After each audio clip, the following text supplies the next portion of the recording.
My fellow citizens, it is a great honor to be an American, to be among Americans, and to be working for those Americans yet to come. And rest assured, they will. Tomorrow's Americans will come from across our borders, from the other side of the world, and from our own womb. They will arrive with hopes and fears, with dreams and nightmares, with innocence and guilt. American history will provide a record of those who came before them, but it will be our responsibility to instill in their minds the morals and the values of this nation.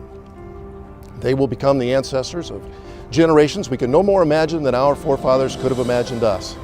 And just as we today continue to rely on the integrity, the patriotism, and the vision of our founding fathers, future generations will likewise rely on the reputation, the Americanism, and the insight of our own generation. There is no reset button on life. We have but one fleeting opportunity to make our contribution to the betterment of America.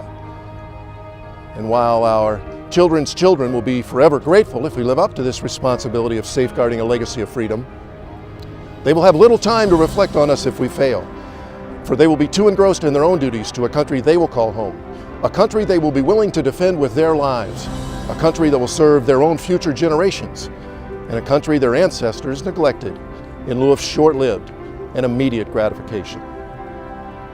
My fellow citizens, as children we quickly learn that our lives are woven from the very fabric of our freedom. We listen with open minds and open hearts as those older than us convey the message of God, of country, of family, and duty. We say our prayers, we recite the Pledge of Allegiance, we love our parents, and we defend our lifestyle.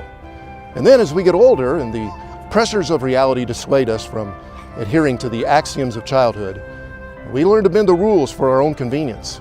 And we forget that the world is watching. It slips our minds that so many eyes are upon us and that we as Americans have a global, if not a universal responsibility to set an example for all. That example begins in our individual homes and extends to the farthest reaches of mankind, to the farthest reaches of human endeavor. Failing to recognize these truths will be indicative of our willingness to sacrifice a position in world leadership that has been earned over 2 1/4 centuries of faith and devotion which characterize those who came before us.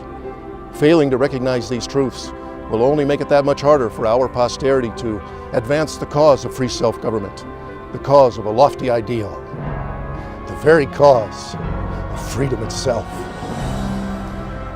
My fellow citizens, we can no longer build our future on the assumption that we are the only superpower in the world unless we take steps to guarantee such exclusive membership.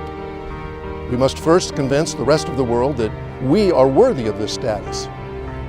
We must then assure each nation that such a global configuration is in their best interest as a nation. Most of all, we must be prepared to defend our position in such a fashion that every nation will either take comfort in supporting our alliance with them or fear for their very existence due to their lack of support for a policy rooted in the fundamentals of human decency, of human rights, of human life. Promoting this philosophy of freedom on a world scale begins once again in our individual homes and extends to the last person in the last hut of the last village of a world we can no longer passively incorporate into our belief that all men are created equal. My fellow citizens, we as Americans have limited access to the ears of the world. Even with all that modern technology affords us, we still have only so many hours in a day. Therefore, we must take advantage of the brief moments in history when the entire world is watching. This is such a moment. This is our chance to preserve for all time in the mind of every human being our commitment to a basic philosophy that freedom is not a birthright of Americans, but rather the result of perpetual dedication to the responsibilities inseparable from democratic citizenship. My fellow citizens, it is time for us to remember. It is time for us to commit. It is time for us to begin.